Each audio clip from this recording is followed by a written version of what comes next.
Saudara-saudari yang dikasihi Tuhan, hari ketiga masa khusus Advent ini bertepatan dengan hari Minggu Advent keempat. Maka bacaan misa hari ini menggunakan bacaan misa hari Minggu Advent keempat tahun C, termasuk bait pengantar Injilnya. Akan tetapi, karena rangkaian renungan hari ini dibuat dalam kerangka pendalaman masa khusus Advent, renungan kali ini tetap didasarkan pada bacaan liturgi hari ketiga masa khusus Advent 19 Desember. Bacaan Injil hari Minggu Advent keempat tahun C menceritakan kisah Maria mengunjungi Elizabeth. Sebenarnya tidak jauh dari tokoh yang menjadi pusat renungan kita bila kita mengikuti masa khusus Advent hari ketiga ini, yaitu Zakaria yang adalah suami Elizabeth. Kisahnya cukup panjang diceritakan oleh Lukas. Lukas bab 1 ayat 5-25. Saya rasa tidak perlu saya bacakan semuanya. Saya cuplikkan saja ayat-ayat yang menurut saya penting. Zakaria adalah seorang imam dari kalangan Abia. Sedangkan Elizabeth juga berasal dari keturunan Harun. Jadi keduanya berasal dari keluarga terkemuka bangsa Yahudi. Dikatakan juga bahwa keduanya hidup benar di hadapan Allah dan hidup menurut segala perintah serta ketetapan dengan tidak bercacat. Kisah Zakaria dan Elizabeth disejajarkan dengan kisah Abraham dan Sarah yang sama-sama sudah berusia lanjut namun tidak atau belum dikaruniai keturunan. Perbedaan yang mencolok adalah bila dalam kisah Abraham dan Sarah, Sarahlah yang meragu-ragukan rencana besar Allah melalui mereka. Dalam keluarga Zakaria dan Elizabeth, justru Zakarialah yang mempertanyakan rencana besar Allah yang akan terlaksana melalui mereka. Kisah selanjutnya kita sudah mengetahuinya, bahkan mungkin sudah hafal plotnya. Bagaimana Zakaria harus menanggung akibat kekurang percayaannya, sampai harus kehilangan kemampuan berbicara sampai saat Yohanes dilahirkan.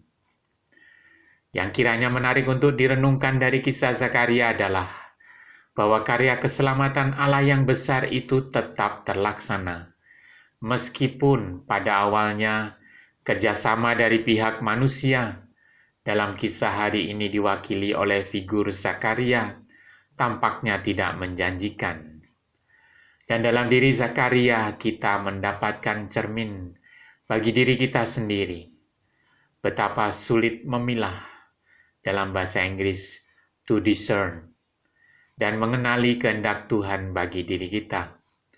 Apalagi mengikuti dan menyesuaikan diri dengan kehendak Tuhan itu.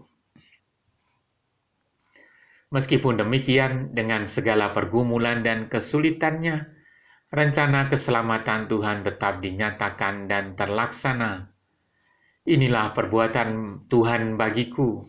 Sekarang Ia berkenan menghapuskan aibku di depan orang. Demikian refleksi Zakaria atas rencana Tuhan dalam hidupnya. Kiranya dapat menjadi inspirasi bagi setiap kita juga untuk sampai pada pengakuan iman yang serupa. Inilah suatu perbuatan Tuhan bagiku. Antifon O hari ketiga mengambil inspirasi dari Yesaya bab 11 ayat 1 dan ayat 10. Dirumuskan menjadi seruan, "O Tuhan, tunas Isai yang menjulang di tengah bangsa-bangsa, bebaskanlah kami dan jangan berlambat." Mesias yang dinantikan adalah keturunan Daud. Isai adalah ayah Raja Daud. Sebagai keturunan Daud, Mesias memiliki kekuasaan sebagai raja yang diurapi Allah untuk membebaskan umatnya.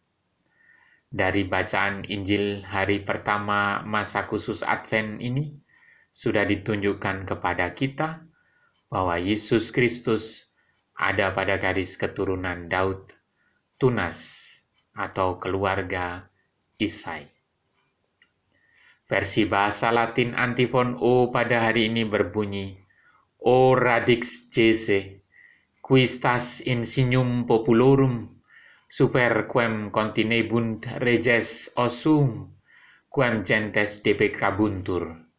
Veni, ad liberandum nos, iam nolitardare.